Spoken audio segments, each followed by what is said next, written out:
નમસ્કાર, આપ જોઈ રહ્યા છો ન્યૂઝ 18 ગુજરાતી. આપની સાથે હું છું પ્રીતિ તિવારી. સમાચારની શરૂઆત અરવલ્લીથી, જ્યાં હેમચંદ્રાચાર્ય યુનિવર્સિટીમાં પરીક્ષા પદ્ધતિ સામે ગંભીર આશંકા. મેઘરજ મામલતદાર કચેરી નજીકથી ઉત્તરવહી મળી આવી છે. આ ઉત્તરવહીમાં પરીક્ષાની હોવાની સિરિયલ નંબરની પુષ્ટિ થઈ છે. ઉત્તરવહીમાંથી 3 સ્ટીકરો મળતા ગેરરીતિની આશંકા વ્યક્ત કરવામાં આવી રહી છે. પરીક્ષા પ્રક્રિયામાં જવાબદાર તંત્ર શંકાના ઘેરામાં છે. સ્થાનિક આગેવાને હેમચંદ્રાચાર્ય યુનિવર્સિટીને લેખિત જાણ કરી છે. નિષ્પક્ષ અને ઊંડાણપૂર્વક તપાસની માંગ કરવામાં આવી. ઉત્તરવહી પરીક્ષાની હોવાની સિરિયલ નંબરની હાલ પુષ્ટિ કરવામાં આવી છે. ઉત્તરવહીમાંથી 3 સ્ટીકર મળતા ગેરરીતિની પણ આશંકાઓ વ્યક્ત થઈ રહી છે. સ્થાનિક આગેવાનો દ્વારા તપાસની માંગ કરવામાં આવી છે. યોગ્ય અને ઊંડાણપૂર્વક તપાસ થાય તેવી માંગ છે. નોંધનીય છે કે હાલ હેમચંદ્રાચાર્ય યુનિવર્સિટીને લેખિત જાણ કરવામાં આવી છે. અહીં આજે ઉત્તરવહી મળી આવી છે તે ઘણા સવાલો ઉઠાવી રહી છે, કારણ કે આ ઉત્તરવહીએ પરીક્ષાની જે સિરિયલ નંબર પ્રમાણે જ હોવાની પુષ્ટિ થઈ છે. ઉત્તરવહીમાંથી 3 સ્ટીકરો પણ મળી આવ્યા છે, જેના કારણે ગેરરીતિની આશંકા વ્યક્ત કરવામાં આવી રહી છે. મેઘરજ મામલતદાર કચેરી નજીકથી આ ઉત્તરવહી મળી છે, જેના કારણે સવાલો વધુ ગંભીર થઈ રહ્યા છે. પરીક્ષા પ્રક્રિયામાં જવાબદાર તંત્ર શંકાના ઘેરામાં છે. વધુ વિગત સાથે મારી સાથે સંવાદદાતા હાર્દિક જોડાઈ ગયા છે. હાર્દિક, જે આ ઉત્તરવહીને લઈને હાલ સવાલો ઉઠી રહ્યા છે, શું છે આ સમગ્ર ગેરરીતિની આશંકા અંગેની વિગતો?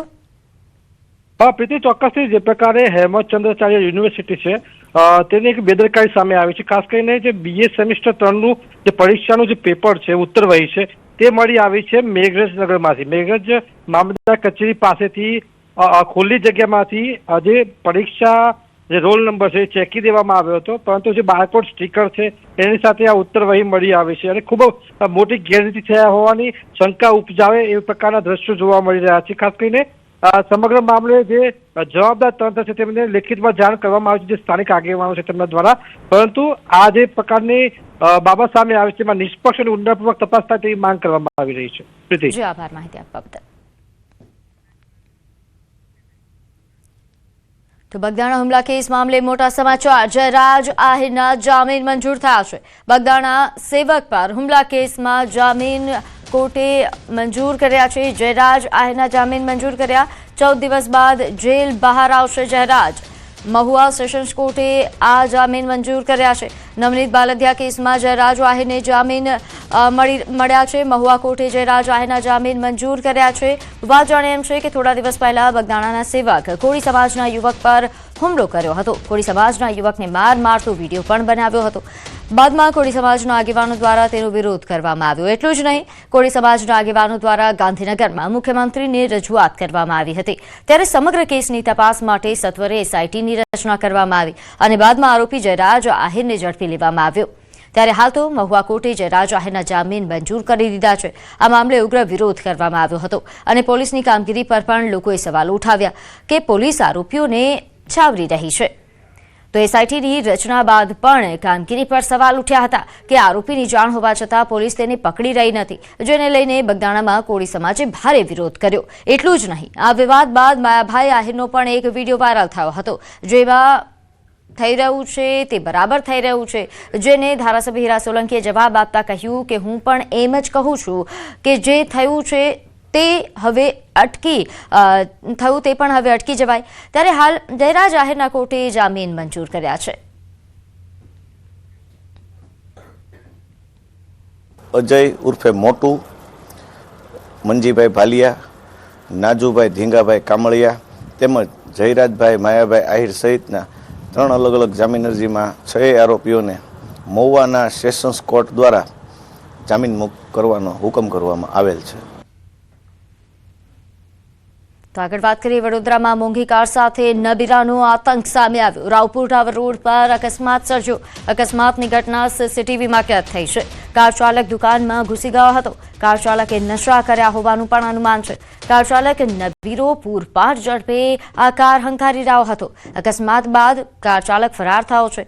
પોલીસે હાલ કાર્યવાહી શરૂ કરી છે. તો આ સમગ્ર બનાવના સીસીટીવી ફૂટેજ પણ સામે આવ્યા છે, જેમાં કાર ચાલક પૂરપાટ કાર ચલાવતો હોય તે સ્પષ્ટ દેખાઈ રહ્યું છે। પૂરપાટ કાર ચલાવતા બેકાબુ બનતા આ કાર દુકાનમાં ઘૂસી હતી। રાવપુરા ટાવર રોડ પર આ અકસ્માત સર્જાયો હતો, જેને લઈને હવે તપાસ શરૂ કરાઈ છે। હાલ તો આ કાર ચાલક નબીરો ફરાર હોવાનું જાણવા મળી રહ્યું છે, જેને શોધવા માટે ચક્રો ગતિમાન કરવામાં આવ્યા છે। તો કચ્છના ગાંધીધામમાં પણ નબીરાઓ બેફામ બન્યા છે। 4 લોકોને કચડ્યા, જેમાં 2 લોકોના મોત થયા। ટાગર રોડ પર નબીરાઓનો આતંક દિવસે ને દિવસે વધી રહ્યો છે। બેફામ કાર ચલાવીને 4 લોકોને અડફેટે લીધા। 2 લોકોના ઘટના સ્થળે મોત થયા છે, જ્યારે 2 લોકો ગંભીર રીતે ઇજાગ્રસ્ત થયા, જેમને સારવાર માટે હોસ્પિટલ ખસેડવામાં આવ્યા છે। ઘટના સ્થળ પર હાજર લોકોએ એક નબીરાને મેથી પાક પણ ચખાડ્યો અને પોલીસ હવાલે કર્યો। 3 નબીરાઓ ફરાર છે। ગાંધીધામ બી ડિવિઝન પોલીસે અકસ્માતનો ગુનો નોંધી વધુ તપાસ હાથ ધરી। તો નોંધે છે કે ટાગોર રોડ પર નબીરાનો આતંક સામે આવ્યો છે। ગાંધીધામમાં અકસ્માત બાદ લોકોમાં આક્રોશ વ્યાપ્યો છે। ટાગોર રોડ પર નબીરાએ જે અકસ્માત સર્જ્યો હતો, આદિપુર રામબાગ હોસ્પિટલ આ લોકોનું ટોળું પહોંચ્યું અકસ્માત મામલે। આરોપી ન પકડાય ત્યાં સુધી મૃતદેહ ન સ્વીકારવાનો નિર્ણય કરાયો છે। આરોપીને ઝડપી કડકમાં કડક સજાની માંગ ઉઠી છે।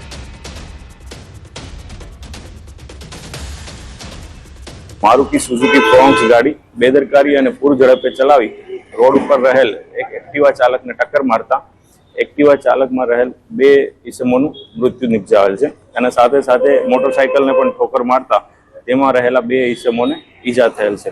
પોલીસની અલગ અલગ ટીમો બનાવી હાલ સમગ્ર ઘટનાની બારીકાઈથી તપાસ ચાલી રહી છે। તો વલસાડમાં બેફામ કન્ટેનર ચાલકે અકસ્માત સર્જ્યો। પારડી નેશનલ હાઈવે 48 પર આ ઘટના બની, જ્યાં મામલેદાર ઓફિસ નજીક કન્ટેનર પલટી ગયું। કન્ટેનર કન્સ્ટ્રક્શન સાઇટના ઝૂંપડા પર પડ્યું હતું। ઝૂંપડામાં રહેલ એક વ્યક્તિનું કમકમાટી ભર્યું મોત થયું છે। પોલીસ ઘટના સ્થળે પહોંચી છે। ક્રેન મારફતે કન્ટેનર ઊંચકવાની કામગીરી હાથ ધરાઈ। સમગ્ર ઘટનાના સીસીટીવી પણ સામે આવ્યા।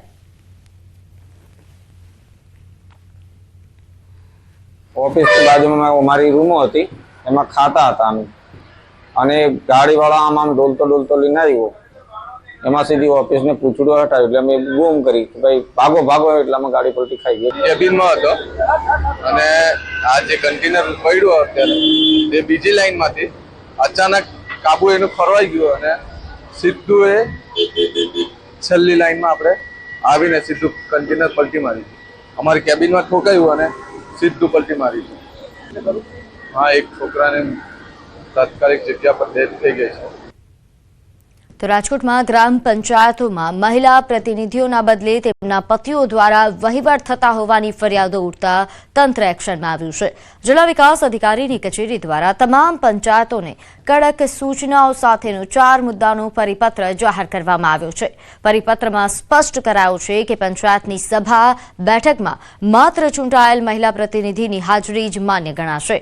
મહિલા પ્રતિનિધિના સ્થાને તેમના પતિ કે અન્ય કોઈ વ્યક્તિની હાજરી કાયદેસર માન્ય રહેશે નહીં। પંચાયતના સરકારી રેકોર્ડ, ચેકબુક સહિતના દસ્તાવેજોમાં ચૂંટાયેલ પ્રતિનિધિની જ સહી હોવી જરૂરી છે।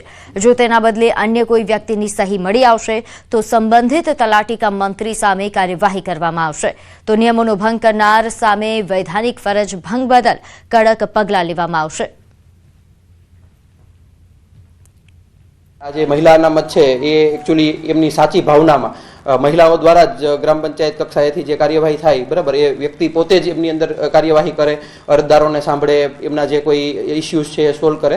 આ પરિપત્રની મૂળ ભાવના છે। પરિપત્રમાં સૂચના આપેલી છે કે જો ભાઈ કોઈ વૈધાનિક ડ્યુટીની અંદર, બરાબર, વૈધાનિક પ્રક્રિયાની અંદર કોઈ પણ વ્યક્તિ છે એ આવી રીતે ભાગ લે અથવા તો એવી કોઈ વૈધાનિક પ્રક્રિયાની અંદર, બરાબર, એમનું ઇન્વોલ્વમેન્ટ હોય તો એમની સાથે આપણે કાયદેસરની કાર્યવાહી કરવા માટેની સૂચના પરિપત્રમાં જ આપેલી છે। તો હવે આ મહિલા સરપંચો છે તેમના બદલે કોઈ બીજું કામ નહીં કરી શકે, તેમને ફરજિયાત હાજરી આપવી પડશે। તો હવે સીધા જઈશું કેન્દ્રીય મંત્રી પિયુષ ગોયલની પ્રેસ કોન્फ्रेंस पर। हमारी स्पर्धा रहती है उन सभी देशों से कम है और आगे आने वाले दिनों में हमें और हमारे निर्यातकों को बहुत लाभ देंगे। अगर हम देखें तो चाइना के ऊपर अमेरिका ने लगभग 35% ड्यूटी रखी है, वियतनाम पर 20%, बांग्लादेश पर 20%, इंडोनेशिया पर 19%, हम सभी स्पर्धा में खड़े देशों से कम हैं। साथ ही साथ कई ऐसे वस्तु हैं जिसके ऊपर अब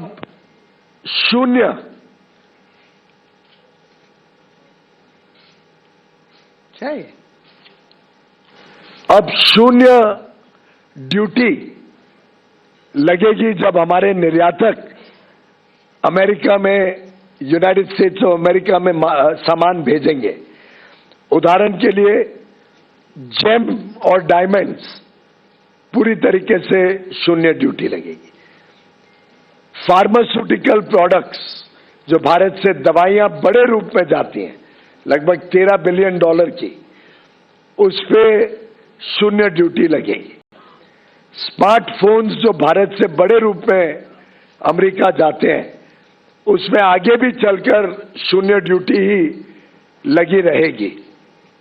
इस प्रकार से ढेर सारी ऐसी वस्तु हैं जिन पर आगे चलकर शून्य ड्यूटी लगेगी। कृषि के क्षेत्र में भी ऐसे कई सारे वस्तु हैं जो भारत से निर्यात होंगे अमेरिका में, जिस पर शून्य रेसिप्रोकल टैरिफ लगेगा, एडिशनल ड्यूटी शून्य हो जाएगी। उदाहरण के लिए स्पाइसेस, चाय, कॉफी और उसमें से बने वस्तु, कोपरा यानी कोकोनट और coconut oil, vegetable wax, areca nut, Brazil के नट, कैशू नट, चेस्टनट, कई सारे फल और कई सारी सब्जियां,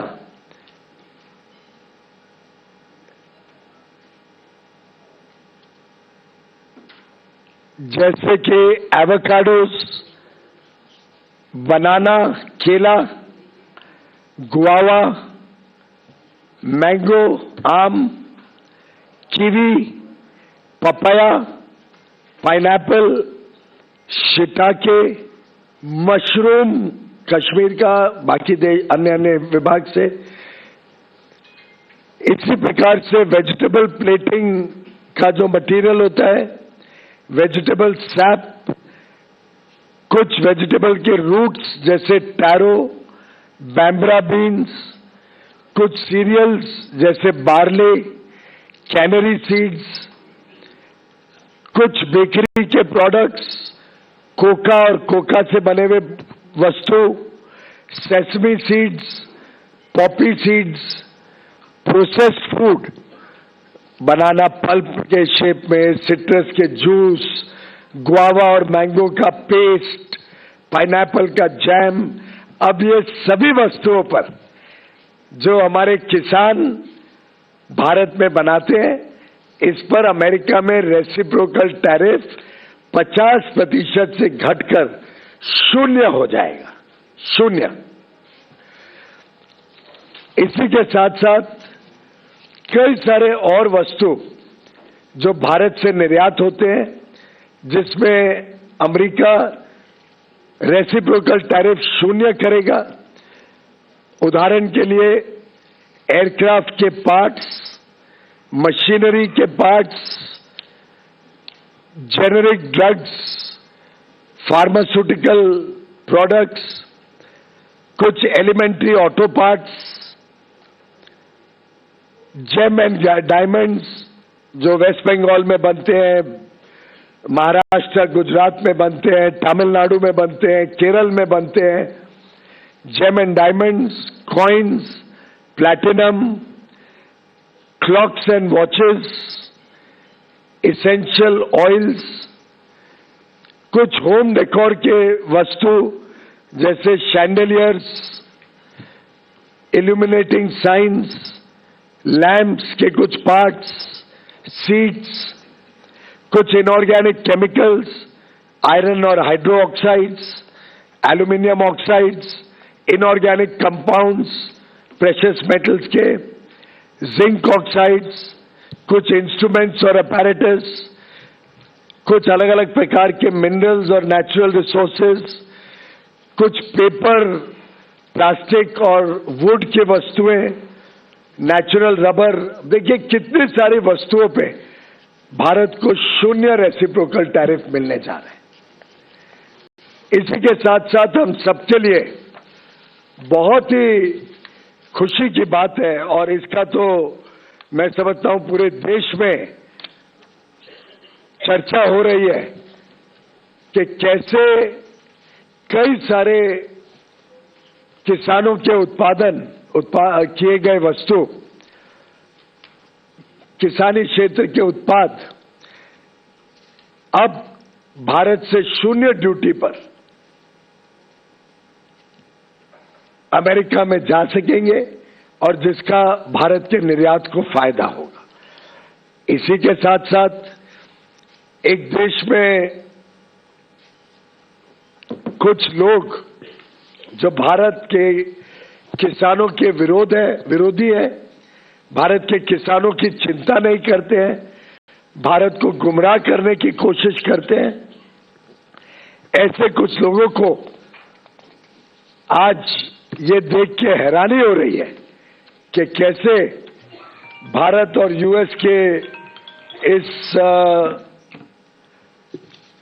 एग्रीमेंट के द्वारा कई सारे किसानी क्षेत्र के सामान पर 0 कोई लाभ भारत में इंपोर्ट करते हुए दिया गया है। कोई लाभ नहीं दिया गया, कोई रियायत नहीं दी गई है। लोग सोचते थे ना कि भाई किसानी क्षेत्र में सब खुल जाएगा। हमने कोई ऐसा काम नहीं किया है जिसमें किसी भी किसान को नुकसान हो सके। जो वस्तु भारत में सेंसिटिव है, हमारे किसान पर्याप्त मात्रा में बनाते हैं, जिसमें हम आत्मनिर्भर हैं, उन सब वस्तुओं को इस एग्रीमेंट के दायरे से बाहर रखा गया है। उसमें भारत ने कोई छूट नहीं दी है। जैसे कि उदाहरण के लिए जीएम का बना हुआ जेनेटिकली मॉडिफाइड कोई वस्तु भारत में नहीं आएगा। मीट, उसमें कोई रियायत नहीं दी गई है। पोल्ट्री, कोई रियायत नहीं दी गई है। डेयरी के कोई वस्तु के ऊपर कोई रियायत नहीं दी गई है। सोयाबीन, कोई रियायत नहीं दी गई है। मेज, कोई रियायत नहीं दी गई है। मेज यानी मक्का, कोई रियायत नहीं है। चावल, गेहूं, चीनी, सीरियल्स, ये कोई रियायत नहीं दी गई है। मिलेट जैसे ज्वार, बाजरा, रागी, कोडो, अमरनाथ, इस पर कोई रियायत नहीं दी गई है। फल जो भारत में पर्याप्त मात्रा में बनते हैं, जैसे केला, बनाना, स्ट्रॉबेरी, चेरीज, सिट्रस फ्रूट, उस पर कोई रियायत नहीं दी गई है। ग्रीन पी, काबुली चना, मूंग, कोई रियायत नहीं दी गई है। ऑयल सीड्स, कोई रियायत नहीं दी गई है। कुछ एनिमल फीड के प्रोडक्ट्स हैं, ग्राउंडनट्स, हनी, मॉल्ट और मॉल्ट से बना हुआ सामान, non alcoholic beverages, flower and meals, starch, essential oils, ethanol जो बड़े पैमाने में भारत में बन रहा है, और टोबैको जो हमारा एक प्रकार से निर्यात होता है बड़े रूप में। इन सभी वस्तुओं पे किसी प्रकार की रियायत इस एग्रीमेंट के द्वारा नहीं दी गई है, और इसीलिए मैं डंके की चोट पर कह सकता हूं कि किसी प्रकार से ये करार भारत और यूनाइटेड स्टेट्स ऑफ अमेरिका के बीच भारत के किसानों के हितों को, भारत के एमएसएमईज को, भारत के हैंडीक्राफ्ट और हैंडलूम को किसी प्रकार का कोई नुकसान नहीं पहुंचाते, बल्कि हमारे हुनर वाले युवा युवती, हमारे कर्मठ कर्मचारी, हमारे कारीगर, हमारे विश्वकर्मा, हमारी बहनें, विशेषकर जो वस्त्र क्षेत्र के साथ जुड़े हैं, टेक्सटाइल्स, लेदर के और फुटवेयर के साथ जुड़े हुए हैं, टॉयज के साथ जुड़े हुए हैं, स्पोर्ट्स गुड्स के साथ जुड़े हुए हैं, ढेर सारे ऐसे क्षेत्र हैं जहां भारत को अब अमेरिकन मार्केट में लाभ मिलेगा। भारत को कम ड्यूटी पर, बाकियों से कम ड्यूटी पर, मात्र 18% पर रेसिप्रोकल ड्यूटी, उनको वहां पे मार्केट एक्सेस मिलेगा। होम डेकोर हो, वुड और फर्नीचर हो, पिलोज, कुशन जो अपहोल्स्ट्री के साथ सामान बनता है, quilts, comforters, non electrical lamps, इसी प्रकार से जो मशीनरी और पार्ट्स, अलग अलग प्रकार के मशीनरी के पार्ट्स होते हैं, खिलौनों का मैंने जिक्र किया, टॉयज, ज्वेलरी जो बनती है, jewellery, leather and footwear, textile और अपैरल का बहुत बड़ा हमारा निर्यात में फायदा होगा। खासतौर पे सिल्क, जिसको silk is at zero duty, silk के प्रोडक्ट्स जीरो ड्यूटी पे ले आए हैं। तो एक प्रकार से अलग अलग क्षेत्रों को निर्यात के लिए लाभ देना और हमारे किसानी क्षेत्र को आयात से संभालना, सुरक्षित रखना, ये दोनों का twin objective United states of America और भारत के इस द्विपक्षीय करार में किया गया है। मैं माननीय प्रधानमंत्री नरेंद्र मोदी जी और माननीय डोनाल्ड ट्रंप जी, राष्ट्रपति यूनाइटेड स्टेट्स के, दोनों को बधाई देता हूं कि बड़ा ही फेयर, इक्विटेबल और बैलेंस्ड ट्रेड एग्रीमेंट जो भारत के हितों को संरक्षित रखता है, द्विपक्षीय व्यापार को मौका देता है बढ़ने के लिए, भारत को अलग अलग प्रकार के टेक्नोलॉजी प्रोडक्ट्स जो हमारे विकास के लिए हमें आवश्यकता है, उदाहरण के लिए हवाई जहाज हो, सेमीकंडक्टर्स हो, चिप्स हो, एआई मिशन को हमें आगे लेके जाना है, हाई क्वालिटी मशीनरी हो जो हमें सेमीकंडक्टर इंडस्ट्री और क्वांटम